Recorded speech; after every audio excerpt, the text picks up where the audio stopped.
Bienvenue dans ce hors-série de l'Architecte de l'âme, c'est-à-dire quelques épisodes où j'en profite pour recevoir les autrices en entrevue du collectif Là où poussent les lotus. Dans ce collectif, les autrices vont venir se mettre à nu pour toi pour parler de leur chapitre en toute vulnérabilité. Mais d'abord, qu'est-ce que c'est Là où poussent les lotus? Tu dois savoir que c'est un collectif d'écriture qui va être inspirant. C'est comme une bible d'inspiration. 21 femmes, 21 histoires, 21 visions, 21 transformations. L'idée de base nous avait été donnée de participer à ce collectif pour pouvoir raconter un moment charnière dans nos vies. On devait parler de nous en peu de mots, 5000 mots, pour raconter un moment où on a eu des prises de conscience importantes et où notre vie s'est transformée. On appelle ça en anglais le moment game changer. Au départ, tous des inconnus, nous sommes devenus des rencontres d'âmes. Nous avons laissé la vie nous connecter ensemble pour développer de belles amitiés, pour développer une grande complicité et pour apprendre à se raconter. Bien sûr, je ferai partie du collectif des autrices, mais j'avais envie de faire un hors-série pour te les présenter chacune leur tour, leur donner chacun leur petit moment pour que tu puisses les découvrir et voir si leurs histoires piquent ta curiosité pour te procurer le collectif. Inspirée et inspirante, ces femmes de cœur te partagent et te dévoilent avec vulnérabilité et tout leur amour un bout de leur chemin vers la liberté et la paix intérieure. Laisse-toi transformer dans leurs univers riches en émotions et en expériences et viens découvrir tour à tour les autrices de Là où poussent les lotus. À tout bientôt! Salut tout le monde! Aujourd'hui, je te présente une autre belle autrice, une femme de cœur, une femme extraordinaire. J'ai vraiment hâte de vous la présenter. Elle n'en est pas à son premier récit d'écriture.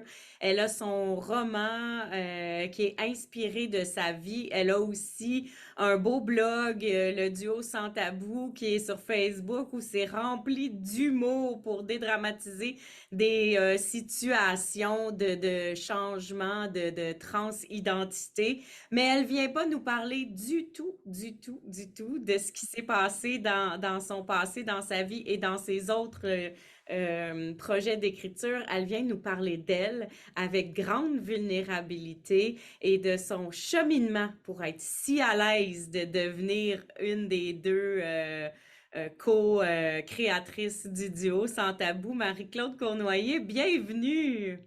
Allô, je suis très contente d'être ici. Merci beaucoup. Je trouve ça extraordinaire parce que tu es tout le temps de grands sourires, pétillante, joyeuse, à l'aise devant la caméra. Tu nous as parlé de toi, pour ceux qui te connaissent, ceux qui te suivent, de quelque chose de tellement difficile. Toi, tu as vécu une Mhm. situation où ton conjoint a décidé de devenir officiellement une femme avec la grande opération et tout. Et Oui. c'est pas ça du tout que tu viens nous raconter. Ça, c'est Non, dans non, non. ton roman L'Allié. Tu Oui. aurais pu en parler maintes et maintes fois, mais tu as choisi d'aller dans quelque chose de plus personnel, de plus vulnérable, de plus, je dirais, qu'on garde souvent pour soi, puis d'un moment qui a été quand même très charnière dans ta vie. Oui, effectivement. En fait, dans le bout de là où poussent les lotus, moi, je parle du moment que j'étais au cégep.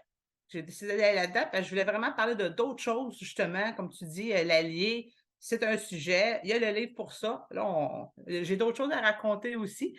Donc, c'est ça. J'ai voulu parler de moi, la Marc-Claude qui sort du secondaire, qui était gênée tout le long de son secondaire.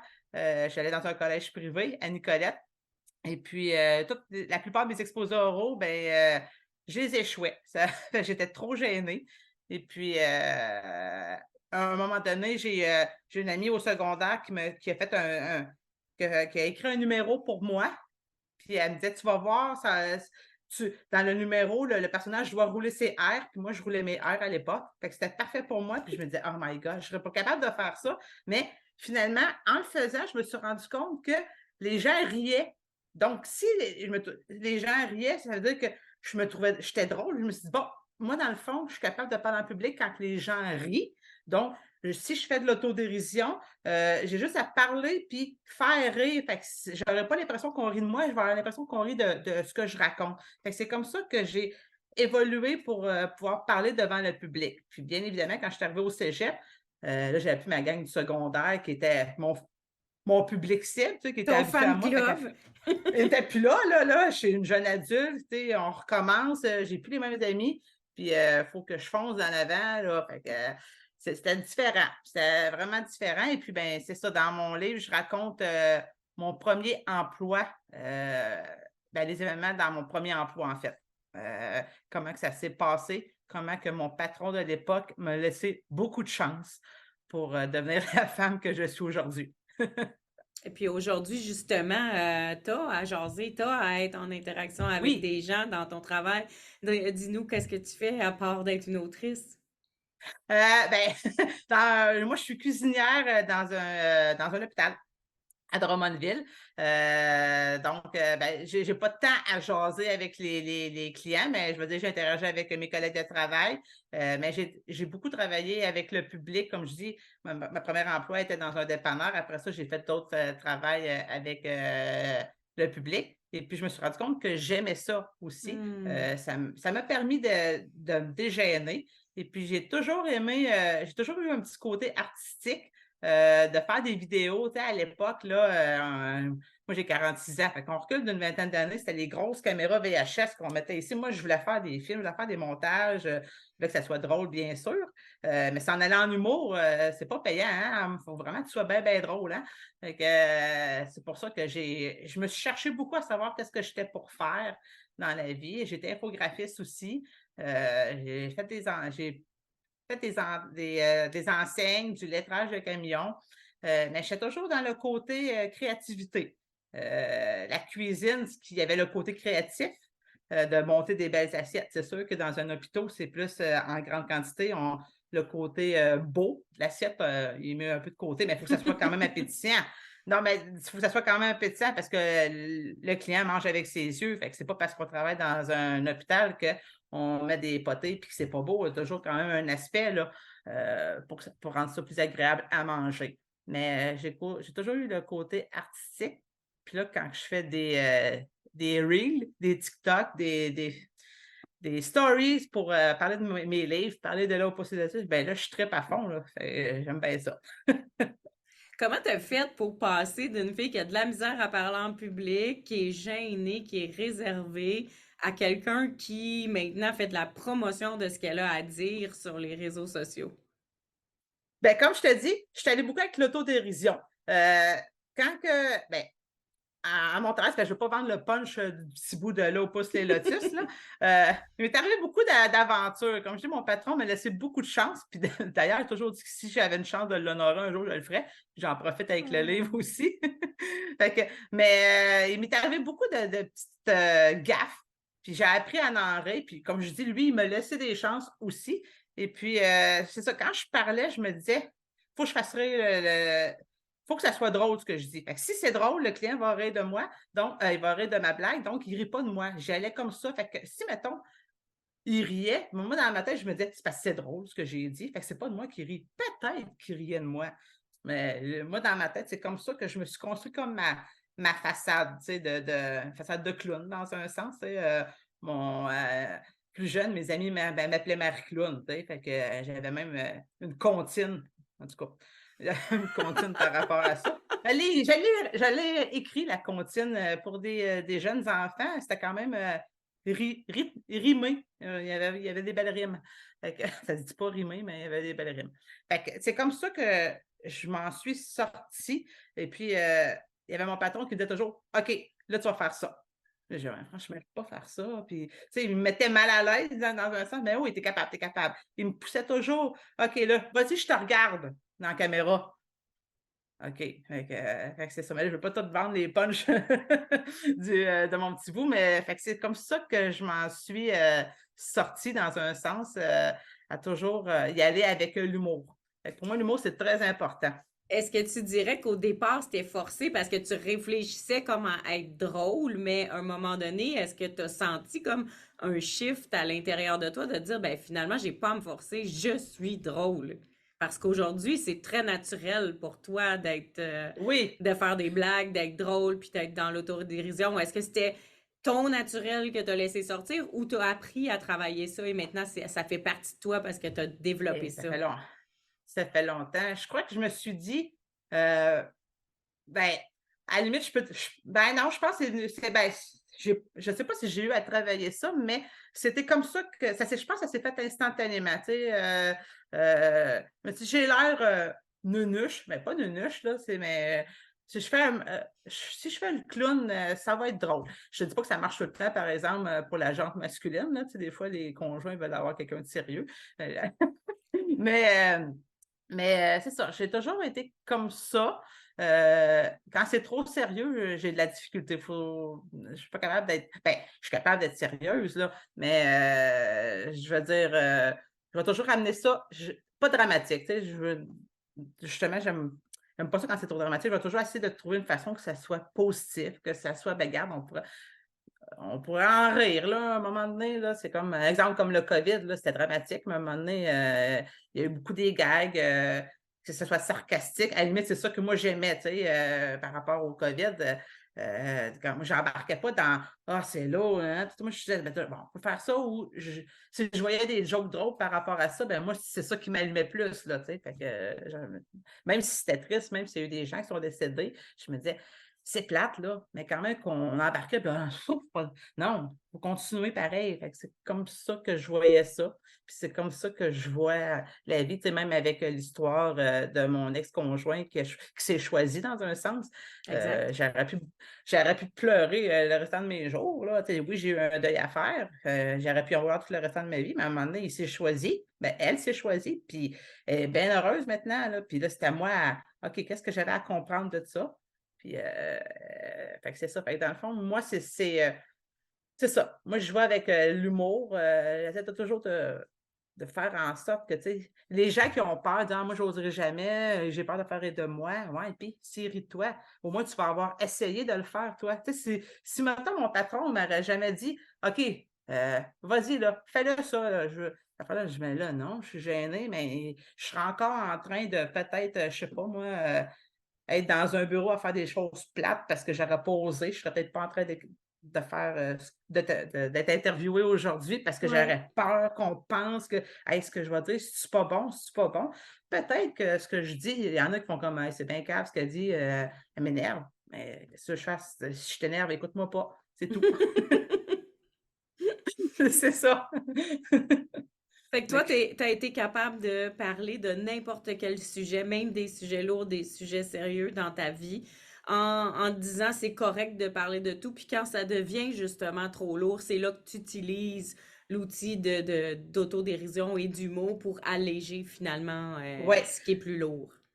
C'est sûr qu'il y a des sujets, on n'est pas toujours on s'entend pas toujours sur, tous les sujets, mettons. Fait que moi, s'il y a un sujet qui est trop sérieux, trop lourd, que ça me rejoint tout simplement pas, ben, à la limite aussi, je vais me tasser ou j'embarquerai pas, j'argumenterai pas, tu sais, parce que premièrement, j'ai pas d'opinion sur ça arrive des fois qu'on a des sujets qu'on n'a pas d'opinion. Fait que pourquoi essayer de faire valoir mon point de vue si je vois que je réussirai jamais, même si je mets, quelque chose de drôle, je me regarde.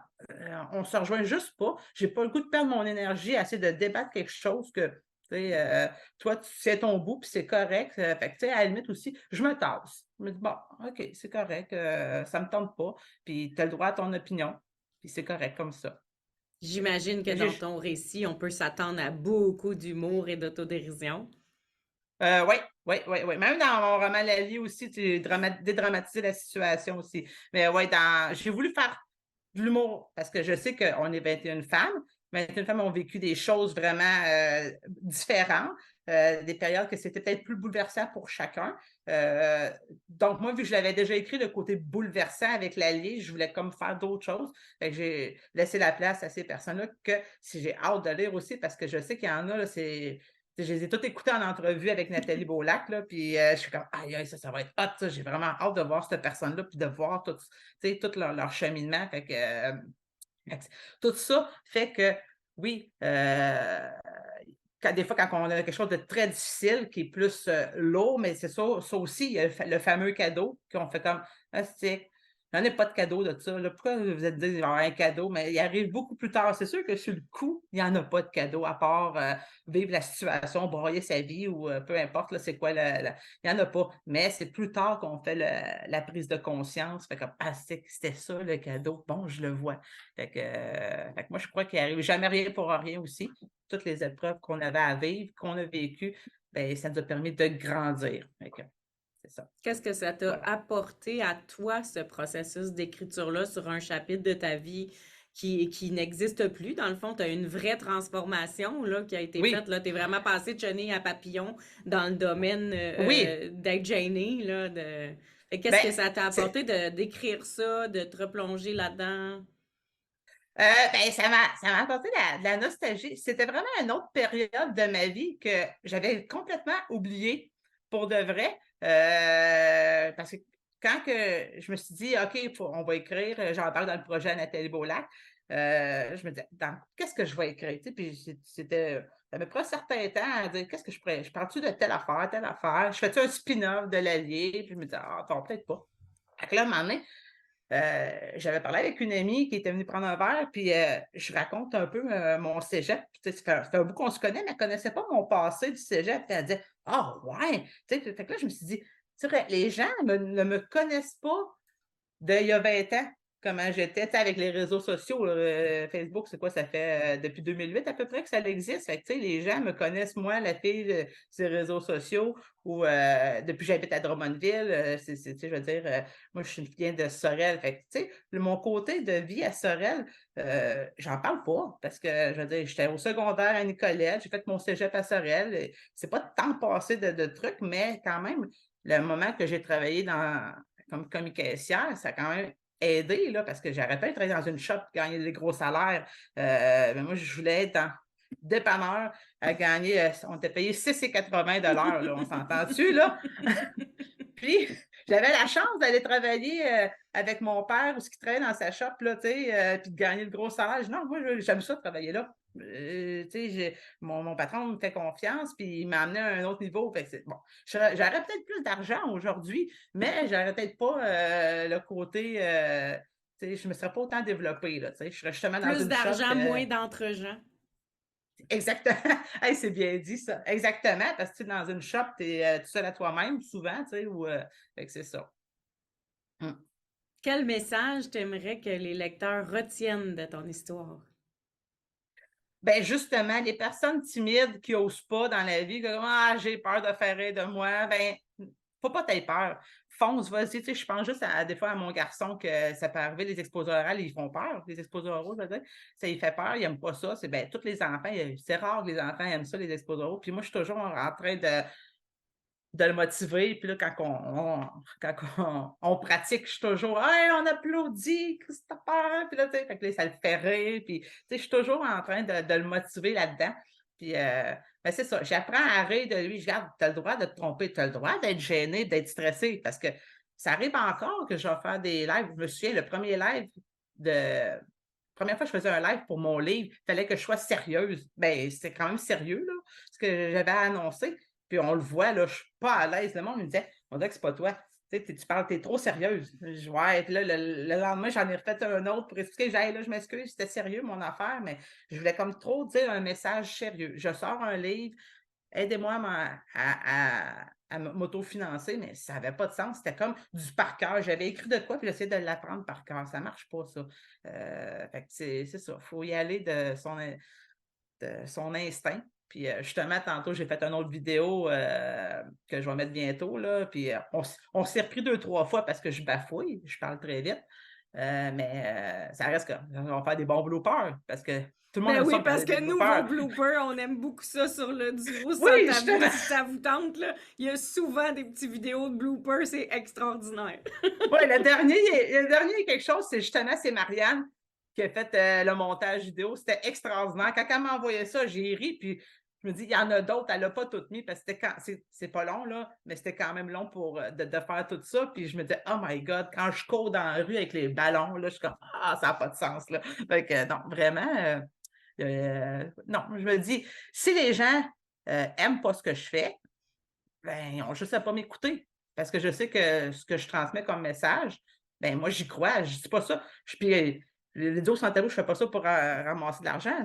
Moi et Marianne, ça nous donne zéro quand on fait ça. Là. On fait ça parce qu'on a du plaisir, puis on veut informer les gens. Mais ça dédouane toute C'est ça. l'information aussi, toutes les idées qu'on peut avoir sur les gens qui veulent avoir une opération, sur les gens qui veulent changer d'identité.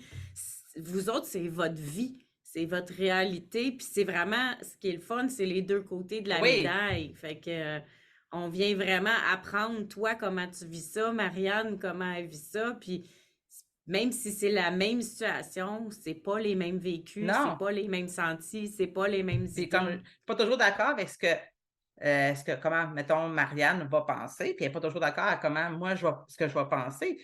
Mais c'est ça qui fait qu'on a nos divergences d'opinion, puis les gens ont le droit d'avoir leurs divergences d'opinion. Tout est dans le respect. Tu n'es pas d'accord, mais respecte-nous quand même. Je respecte Marianne puis ses idées. Elle me respecte avec mes idées. On ne s'en va pas promener, puis moi, on s'en va, tu sais, c'est ça. Fait que c'est pas mal ça, dans le fond, ce que je veux que les gens. Il y a une grande, Ah, il n'y excuse-moi, a je pas t'ai de trouble. coupé, il y a comme une grande histoire, une belle énergie qui s'est mise autour de l'Allier. Est-ce que tu as des attentes ou des projets pour ce chapitre-là avec les Lotus?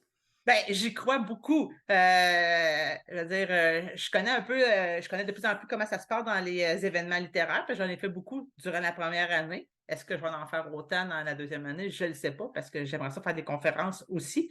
Euh, J'y crois, puis je me dis, j'aimerais ça que, OK, inviter, mettons, toi, Mélanie, toutes les autres, OK, on s'en va à tel événement, puis je sais que chaque bout de ce que on a raconté, ce livre-là va faire shifter le monde vraiment à un autre niveau. J'ai vraiment hâte moi, j'ai vraiment hâte de lire toutes vos parties à vous, parce que c'est ça qui est le fun en plus, c'est qu'on va avoir le livre. Je connais ma partie, mais je ne connais pas vos parties. Fait que, tu sais, je me dis, ça va être vraiment wow, là. Ça va être une Bible avec plein de façons de comment se sortir de sa zone de confort, puis vraiment d'évoluer, là. Moi, j'y crois tellement là, à Oui. ce projet-là, là. Vraiment. Est-ce qu'on a des chances de te revoir comme autrice dans le futur? Ben, oui, ben, j'ai d'autres idées, justement. Là, je suis quand même très chanceuse. J'ai rencontré Lou Bénédicte, Louise Boucher, une femme de Drummondville qui m'a pris sous son aile, vraiment. Je la remercie beaucoup. Puis son conjoint, Ben Maurice, ben, justement, j'ai eu une discussion avec lui en voiture la semaine passée en revenant de Paris-Ville. Puis il m'expliquait, tu sais, je lui disais, moi, j'aimerais ça écrire peut-être un roman d'enquête policier. Il m'expliquait toutes les façons d'écrire, toutes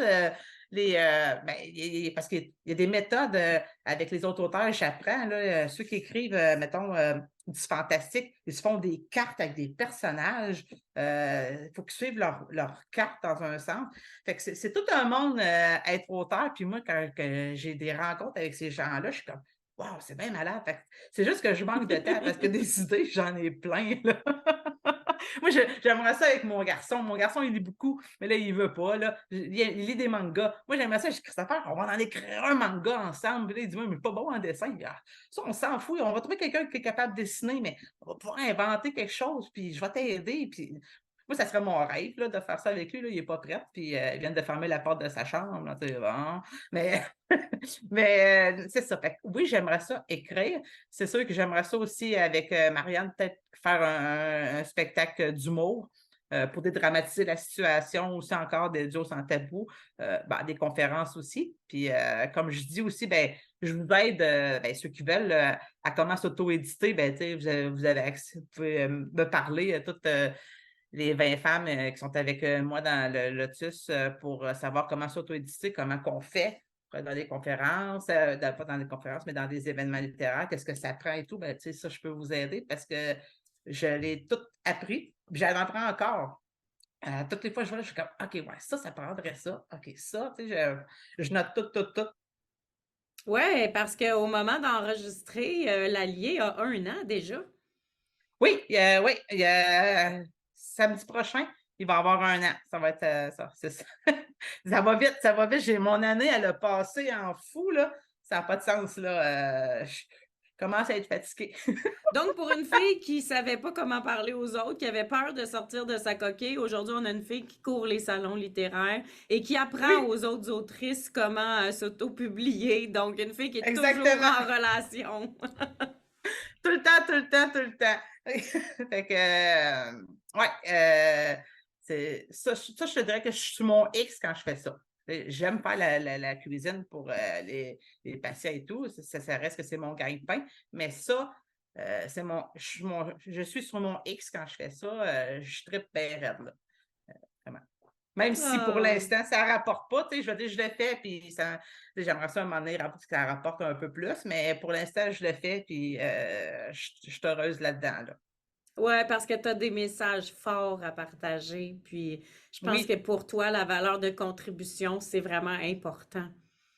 oui, vraiment, là. Comment que je pourrais dire ça? Je dis, toutes les vagues d'amour que j'ai un témoignage, on me remercie souvent, puis juste ça, tu sais, le monde me dit, hey, c'était le fun d'être avec toi, on a du fun à jaser, puis moi, juste ça, je suis comme heureuse, là, je veux dire, ça m'a pas payé. Des fois, je vais à des places ou dans des événements littéraires, là, tu sais, je vends un livre, c'est déjà arrivé, j'ai vendu juste un livre, puis même, une fois, je suis à une place, puis zéro. Mais je me suis dit, c'est pas grave. Toutes les personnes avec qui j'étais, j'ai tellement appris. Pour moi, ça valait 100 000, là, tu sais. Je veux dire, Ouais. moi, dans le fond, ce qu'on me donne, je le redonne. Dans un sens, là. C'est un Fait que, échange énergétique plutôt qu'un un échange de papier vert. oui, c'est ça. Fait que C'est aussi payant. je- oui, parce que moi, ça m'allume vraiment, tu sais. Fait que, hmm, Qu'est-ce que tu gardes voilà. comme souvenir de ton passage dans les lotus jusqu'à présent? Qu'est-ce que ça t'a apporté ou qu'est-ce que tu vises que ça t'apporte ou comment tu te sens avec cette expérience-là? Écoute, quand c'est arrivé cet événement-là, là, j'ai vu ça passer avec Nathalie Beaulac, mais j'ai dit: «Ah non, moi, il faut que j'embarque là-dedans», même si j'ai pas fini de faire la promotion de l'Allier. Je dis: «Je vais embarquer là-dedans», puis c'est ça, quand je te disais, je savais pas, quoi écrire, le spin-off. J'ai tout de suite le spin-off, j'ai mis ça de côté. J'étais comme: «Non, non», ça m'a apporté de je veux écrire d'autres choses, je veux montrer que je suis capable d'écrire d'autres choses. Tu sais, fait que c'est Hmm. ça. C'est sûr que c'est encore une période de ma vie, mais la liste était romancée, mais là, ça, c'est pas romancé. Là, dans les Lotus, c'est vraiment mon vrai nom et tout. Mais ça reste que c'est d'autres choses que les gens ne connaissaient pas. Fait que moi, ça m'a apporté euh, de comment je veux dire, encore là, les gens vont encore plus apprendre qui j'étais. Parce que moi, je ne montrais pas ma vulnérabilité avant l'histoire de l'Allier. Moi, c'est quelqu'un de vulnérable, c'était comme, c'est une faible. Mais j'ai évolué aussi là-dedans. Mais c'est ça. Fait que dans le fond, moi, ça m'a apporté aussi de laisser aller. Parce que les lotus, moi, comme Nat, on le dit souvent, moi, puis Nathalie Beaulac, je connais rien des fleurs. Comme quand elle me dit, OK, là, au pouce les lotus, je sais quoi un lotus. Tu sais, c'est ça. Fait que, tu sais, j'ai laissé comme, OK, là, tu sais, je contrôle pas tout. Parce que c'est pas juste mon livre. Fait que, tu sais, les gens, même le texte des 21 femmes, tu sais, je me souviens plus c'est quelle autrice je pense que c'est Lucie Morin, pas sûr, qui avait écrit un texte, on a pas mal tout repris son texte. La seule affaire, c'est que moi, j'ai mis humour. Il y a un mot, j'ai gardé le mot humour pour moi, parce que moi, il y a de l'humour dans mon truc, mais pour là, je fais comme, hey, c'est super bien écrit ce qu'elle a écrit. Moi, j'ai pas à composer ça. Tu sais, j'ai pu lâcher prise sur certaines affaires. Parce qu'on est 21, puis on a toutes des bonnes idées. Tu sais, le logo, les lotus, la couleur du livre. Comment je pourrais dire ça? c'est pas je m'en fous, là, c'est pas ça que je veux dire, mais je me dis, vous avez tous des bonnes idées, fait que, tu sais, ça, je laisse ça, puis moi, j'embarque là-dedans, je suis all-in par. C'est ça, le collaboratif, ça nous permet d'être tous dans le flow puis de pas s'accrocher dans les détails. Non, c'est ça. On m'a expliqué c'était quoi là-dessus. J'ai fait comme cool, c'est le fun, puis j'embarque là-dedans. Tu sais, une affaire, par exemple, j'aime pas le mauve, mais tu sais, s'il y a du mauve dans le livre, j'embarque, c'est T'es-tu correct. habillée Ça en va juste mauve? Non, c'est Ah, rose, OK. c'est rose. Non, mais le monde, ils savent, j'aime pas le mauve. Fait que, tu sais, à la limite, s'il y a du mauve, c'est encore de. Bon, elle a fait autodérision, regarde, elle s'en fout, c'est pas grave.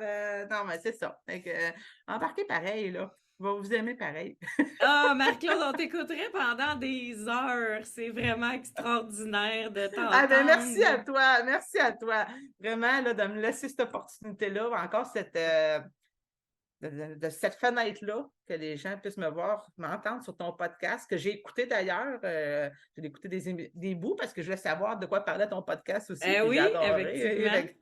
C'est le fun de savoir dans quoi qu'on s'embarque un peu. Exact. Fait que Mais non, c'est vraiment, sûr merci. on va mettre tes liens pour te rejoindre, pour découvrir l'Allier, le duo sans tabou, tout ça, dans les notes d'épisode pour que les gens puissent aller te découvrir. Et puis, on a tous hâte de te lire. Et moi, j'ai vraiment hâte de plonger dans Marie-Claude Cournoyer, plutôt parce que là, c'est vraiment de toi que tu nous parles plutôt que Oui, romancer une histoire. oui, oui, oui, oui, Fait que ça, exactement. là, ça me fait vibrer très fort et j'ai très hâte d'aller lire ton chapitre. Ben, merci beaucoup, merci beaucoup. Excellent! Merci! On se dit à tout bientôt tout le monde. Merci Marie-Claude d'avoir été là. C'est toujours un plaisir de te croiser. Ben, merci beaucoup à toi, vraiment. Bye! Bye! Ah, j'aurais jamais cru ça possible si tu m'en avais parlé il y a quelques mois. Et pourtant, voilà, on en est là. Pour certaines, c'est un grand rêve qui prend forme, une vision qui se matérialise ou même un souhait qui se concrétise. Mais pour nous toutes, c'est des histoires qui se déposent. Et enfin, nous pouvons dire nous sommes devenus des autrices. Comme cette fleur, créature des marécages, nous avons pris naissance dans la boue et nous avons su nous en nourrir pour fleurir et déployer notre unicité et notre beauté. Seras-tu inspiré, toi aussi, à ton tour, de devenir un lotus? Je te le souhaite, c'est vraiment une magnifique expérience. Et si tu veux un accès direct à ta copie, tu peux aller sur melcy.podia.com/lotus ou visite le www.melcymélanie.com dans la section livres pour tous les détails. À tout bientôt!